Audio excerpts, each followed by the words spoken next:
Hi, I'm Edward Dunnigan, together with the Bund Education, and welcome to Section 6 of our course on close reading Shakespeare's Macbeth. In our last lesson, we talked about dramatic language.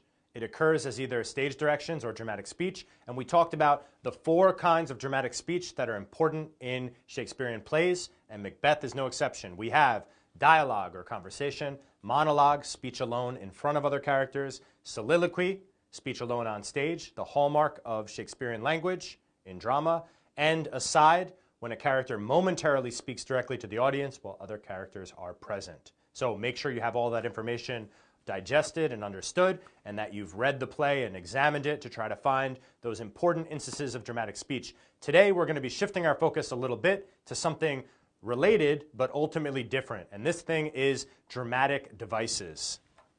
So in our 6th section of our course, we're at about halfway. We are going to be focusing on dramatic devices. So really 3 questions that are going to guide us through our lesson today. Question number 1 is, what are some devices that Shakespeare employs in Macbeth? Question number 2, what effect do these devices produce on the audience? And question number 3, what are some prominent examples in Macbeth? So the first dramatic device that we're going to investigate is called dramatic irony. Okay, dramatic irony is very important. Shakespeare uses it with great effect in all of his great tragedies. Okay, and Macbeth is no exception. So just to give an idea of what dramatic irony is, I want to take a look at this movie poster of Jaws. Right, Jaws is Steven Spielberg, one of his first big movies in the 1980s. It's a horror movie, and the dramatic irony is kind of captured in visual form in this movie poster, because what do you have up here? You have a woman, she's swimming, she's happy, she is naive, right? Meaning she doesn't know anything bad is going to happen to her, but what is under the surface? A dangerous shark that presumably is going to eat her with these super sharp teeth. Now, what impact does this image produce on us? It produces a feeling of tension, because we know what she doesn't know. We know that there's a shark under the surface that's about to come up and eat her. And we want to say, hey, lady, look out, go back to the beach. The shark is going to eat you, but we can't. Okay, now this is a feeling we get a lot in horror movies, scary movies, but we also get it in Shakespearean drama, and it's used in different ways. So let's go ahead and let's define this important dramatic device before looking at examples of how it's used in the play. So dramatic irony refers to moments in a literary text when the audience possesses certain important knowledge that a character lacks. So the audience possesses the knowledge, but a character lacks it. Oftentimes, it's the main character, but not always.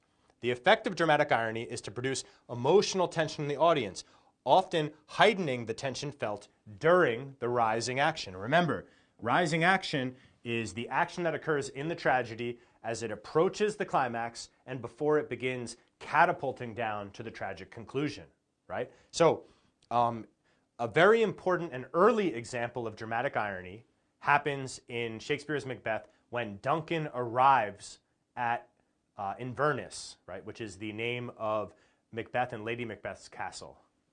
Okay, so Duncan is arriving. He's with Banquo at this point, and he's looking at the castle in scene 6 of Act 1, and he's saying, this castle hath a pleasant seat.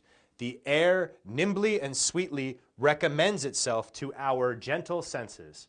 So let's try to understand this. We know that hath means has. This castle hath a pleasant seat. Basically, this castle has a pleasant setting, right? It's in a beautiful, natural place. The air nimbly and sweetly recommends itself unto our gentle senses. Remember, Duncan's king, so when he says our, he means my, right? He's using the royal we, and he's basically saying, this castle is so beautiful. Nature is so beautiful. It's very pleasant for me to smell the sweet air. Now, this is ironic because here, King Duncan is kind of like this lady swimming in the ocean. And Macbeth and Lady Macbeth are kind of like this shark. And we, the audience, know that Macbeth and Lady Macbeth have been plotting the murder of Duncan. In fact, we know that Lady Macbeth has said The raven is horse that croaks the fatal entrance of Duncan under our battlements. In other words, she already has decided that Duncan will die in the castle. Okay? But Duncan doesn't know that. So this disparity here between the knowledge the audience possesses and the knowledge that Duncan possesses when he speaks these words creates dramatic irony. Okay? And it's an important way of capturing our attention and producing an effect on us when we read or the play or see it staged. Let's look at some other examples of dramatic irony in this play. Here is one from Act 1, Scene 3. We've looked at this speech before between Angus and Macbeth, but let's look at a specific example of dramatic irony. By Sinel's death I know I am Thane of Glamis, but how of Cawdor? The Thane of Cawdor lives. So Macbeth speaks these lines. By the way, Sinel is Macbeth's dad. And remember, Macbeth's father was the Thane of Glamis, and a title of nobility is inherited by the eldest son. So Macbeth knows that he's the Thane of Glamis by his father's death. As soon as his father died, he became Thane of Glamis. But how of Cawdor? The Thane of Cawdor lives. Okay, so again, we know, the audience, that the Thane of Cawdor has been sentenced to death, but Macbeth does not. When the witches call him Thane of Cawdor, we know that he is Thane of Cawdor, that Duncan has rewarded him for his bravery with a new title of nobility, but Macbeth does not. So the fact that the audience knows that Macbeth is the Thane of Cawdor, but he doesn't, produces dramatic irony and tension in the audience. Next. Lady Macbeth says in Act 5, Scene 1, wash your hands, put on your nightgown, look not so pale. I tell you yet again, Banquo is buried. He cannot come out of his grave. Okay, so it's important to know the context for this quotation in order to understand why it counts as dramatic irony and why it produces an effect on the audience. So Lady Macbeth is described, the word Shakespeare used, Lady Macbeth is sleepwalking.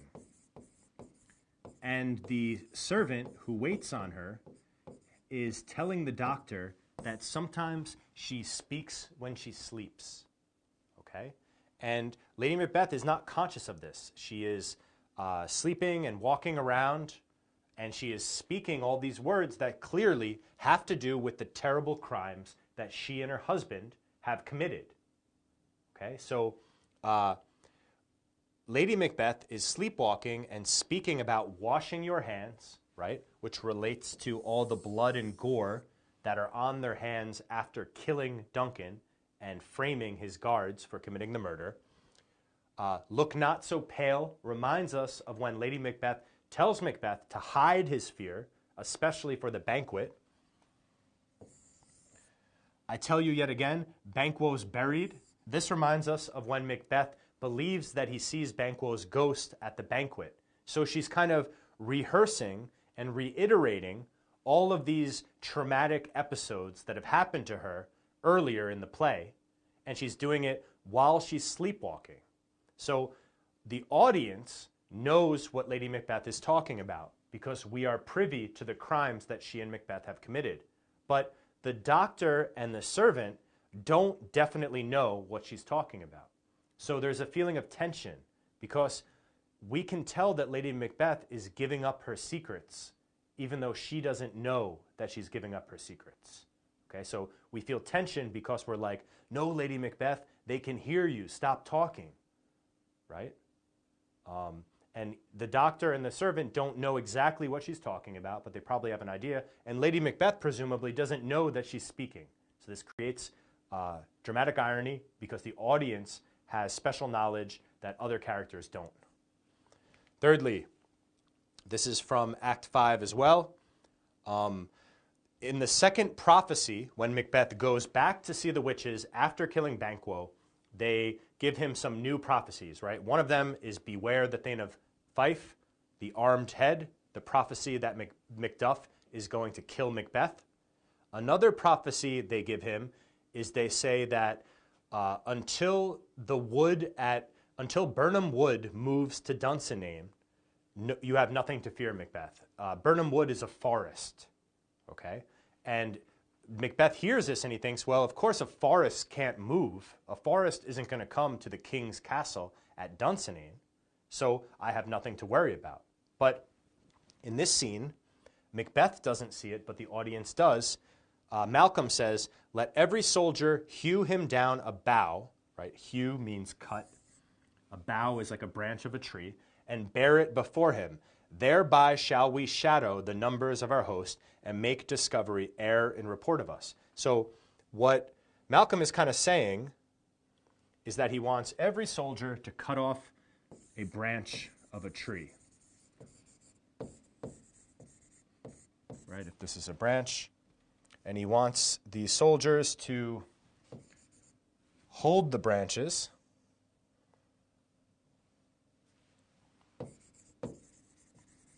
in front of them, right? And the idea is that if a scout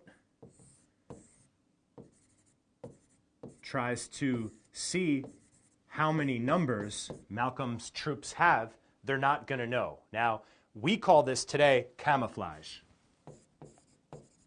right? This is a technique that modern militaries and ancient militaries alike used. So the dramatic irony here is that Macbeth says, no one can destroy me until the forest at Birnam Wood comes to Dunsinane.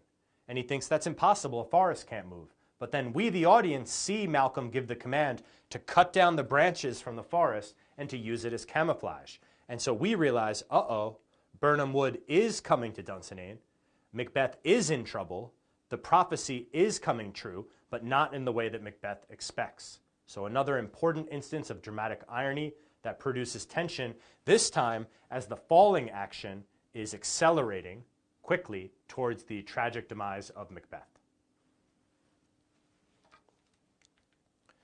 So dramatic irony is an effect produced when the audience knows something that characters don't, and it produces tension. Foreshadowing is another important dramatic device that we see in Shakespeare's plays and in Macbeth.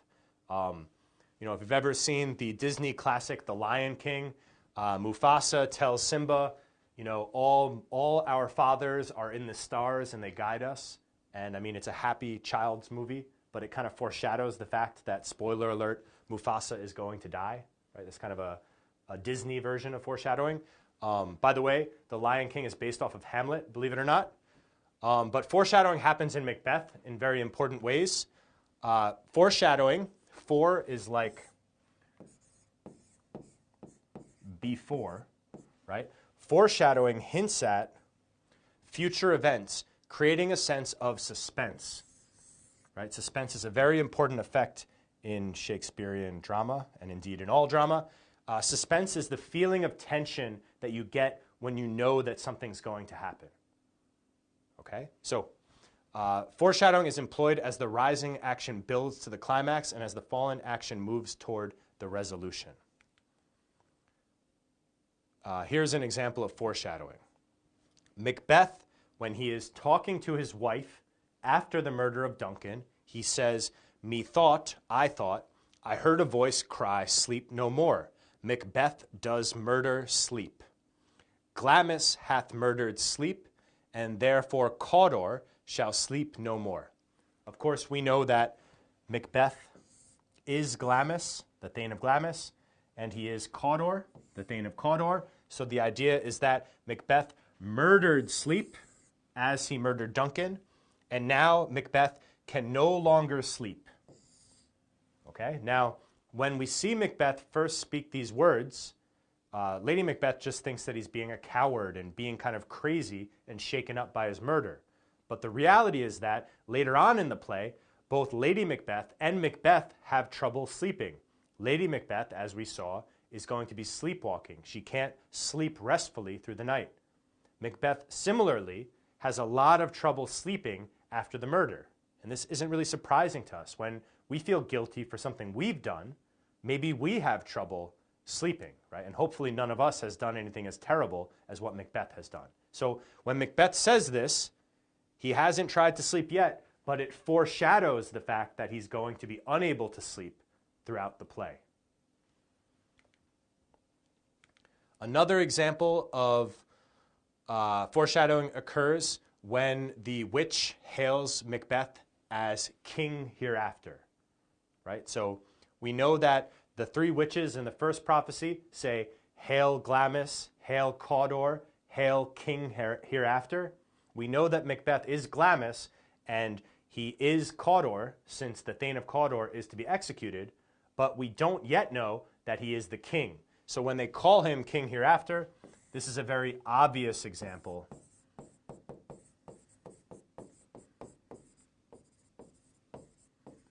of foreshadowing.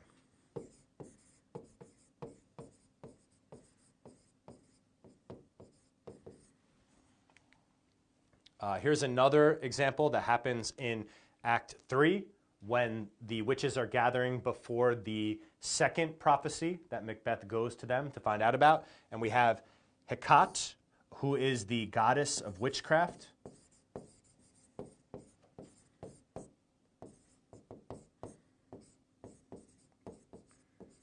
And she meets, as we're going to see, she meets with the three witches and she scolds them and says, "Why didn't you involve me in the prophecy?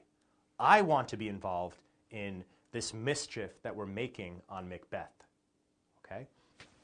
So Hecate says, in this quotation, she foreshadows what in one sense is going to be the ultimate demise of Macbeth. She says, "Security is mortal's chiefest enemy." And if you look in the glossary of the edition of Shakespeare that I've recommended, Hecate warns that security is mortal's chiefest enemy. And if you check your gloss, it should tell you that security doesn't really mean like economic security or safety like it does today, but rather it means something like confidence. So what she means is that when she foreshadows the fact that the witches are going to give him the prophecy about Birnam Wood and the prophecy that no man of woman born can kill Macbeth. Now, as we're going to see, ironically, both of these prophecies do come true, but not in the ways that Macbeth expects. And in a sense, these prophecies are designed to make Macbeth feel overconfident, to make him feel that he's never going to be defeated and he has nothing to worry about. And she says that confidence is mortal's chiefest enemy. Right? Mortals here means humans. And indeed, she's kind of right. I think when people are too confident, that's when they're more likely to fail. And indeed, Macbeth is so confident that he's not going to die or be defeated that he underestimates Macduff, he underestimates Malcolm's army, and hence he is defeated in the final battle. Okay, so let's take a look at the third and final dramatic device we're going to discuss today. And I want to make a note that really there are innumerable dramatic devices we could go into. We could look at imagery and metaphor and simile, etc., etc. We could look at the meter of Shakespeare's verse, how he uses iambic pentameter, and how occasionally he breaks from the iambic pentameter and how that can have different kinds of significance. But frankly, to touch on everything is beyond the scope of this course. So we're focusing today on dramatic irony, foreshadowing, and motif, three that I think are really important in Shakespeare's drama and that maybe you wouldn't already know from having studied poetry, for example, or from having studied some other texts in school. So a motif is a recurring element. Okay, we have the word motif when we're thinking about music as well. If you think about Beethoven's symphonies, for example, there are certain motifs or melodic movements that happen again and again in the symphony. And the repetition of these notes, of these melodies, over the course of the symphony overall is going to help to unify it into one thematically coherent piece of music. Similarly, the repetition of certain elements in the plot or the development of Shakespeare's Macbeth helps to unify it into one coherent play that advances some unified themes. Okay, so the motif that I want to take a look at today is the motif of clothing.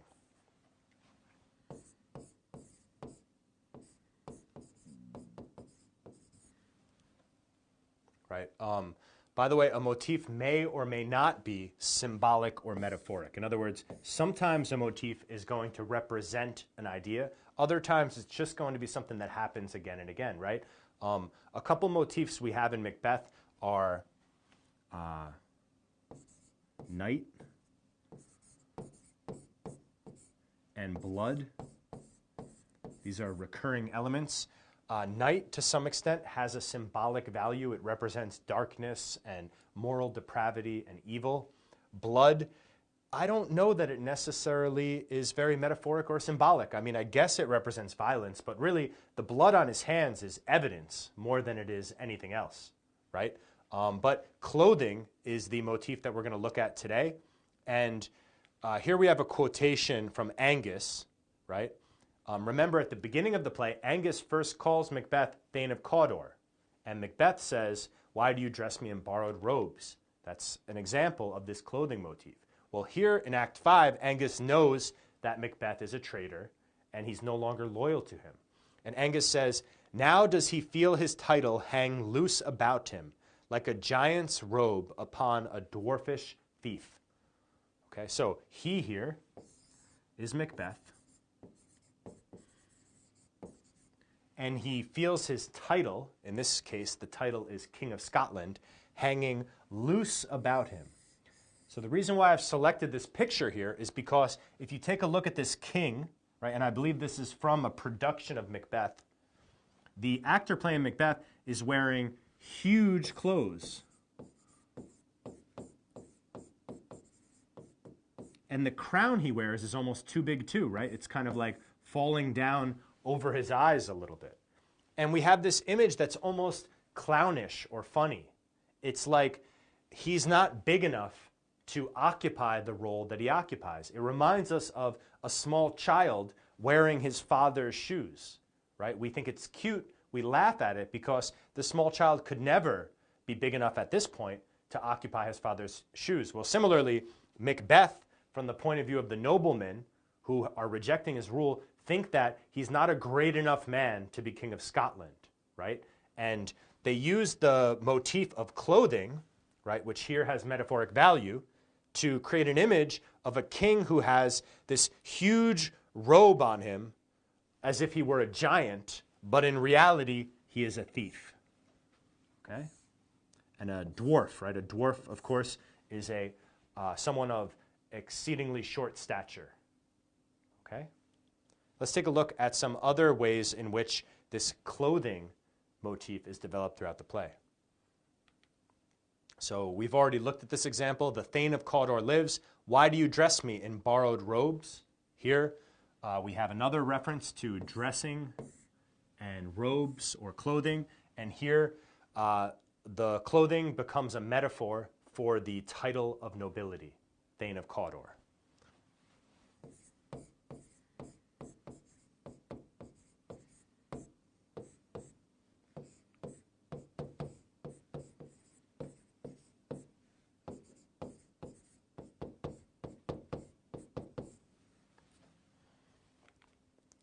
Secondly, new honors come upon him like our strange garments. Banquo says this again. So who is him? Him is Macbeth. And again, the new honor he's talking about is Thane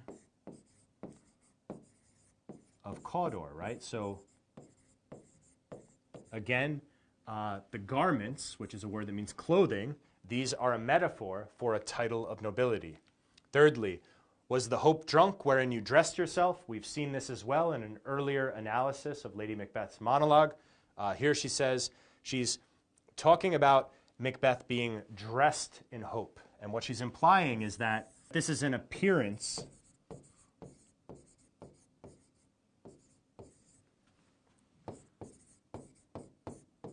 but not reality. Right? So she's questioning whether he's really full of hope. Here, hope means something more like ambition or having a lofty objective than it is hope like we think of it today. And she's challenging whether or not he's really ambitious and whether he really has the courage to act in a way that follows his desire. Fourthly, we have, may you see things well done there. Adieu, lest our old robes sit easier than our new. So This is Act 2, Scene 4. So here Macduff is speaking to Ross. This is when they're having a conversation after the death of Duncan, but before the banquet. So people don't really have evidence that Macbeth is crazy, but there's perhaps a little bit of suspicion that Duncan died under weird circumstances, and maybe Macbeth could have had something to do with it. So Macduff says to Ross, Ross is going to the banquet, and Macduff is not. He says, well, may you see things well done there. Adieu, lest our old robes sit easier than our new. So our old robes here are a metaphor for our earlier circumstances.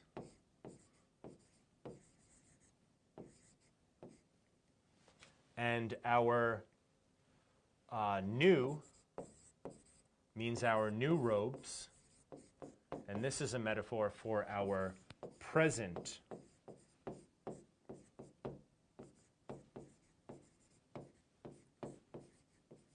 stances. And so what Macduff means is that he hopes that things go well at the coronation and the banquet, because he doesn't want it to be the case that the earlier conditions before Duncan is murdered are better than the present conditions when Macbeth is King of Scotland.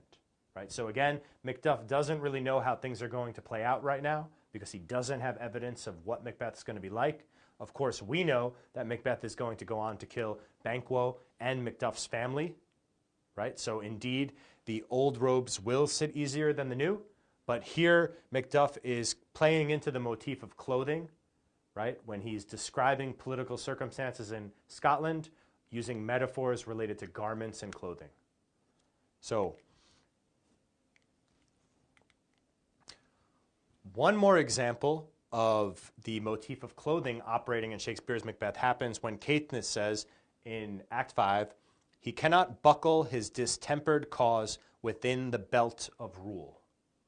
Okay, so here we have the word buckle and the word belt. Both of them relate to clothing. He is Macbeth, and Caithness at this point is with the army that Malcolm has raised in order to take back the throne from Macbeth and to overthrow Macbeth, the false king. So Caithness is showing that he has no loyalty towards Macbeth, and he's saying that Macbeth is an unnatural and a bad king, right? And what he means is that Macbeth's cause, right, his objective, what he's trying to do, cannot be contained within the belt of rule. So he's using an image of someone being unable to fasten the buckle of their belt as a metaphor for a king who cannot control his kingdom and for a king who is unable to align his kingly responsibilities with his personal ambitions. And indeed, this is one of the problems that Macbeth faces in Act 5 and throughout the play that leads to his tragic demise. So, in this lesson, we talked about 3 important dramatic devices that we want to track and recognize in Shakespeare's Macbeth. These devices are important in Macbeth, but indeed in other plays as well, both Shakespeare's and other playwrights. And they are dramatic irony, where the audience has special knowledge that the character doesn't, foreshadowing, where something hints at events to come, and a motif, which is a recurring element that helps to unify a text and often to develop a theme. And as we're reading Shakespeare's Macbeth, we really want to be making sure that we're tracking these and other dramatic devices so that we can use them in our analysis and possibly in any essays or papers that we have to write on this important play. I'm Edward Dunnigan, partnering with the Bund Education. Thank you very much for tuning in to this section on Shakespeare's Macbeth.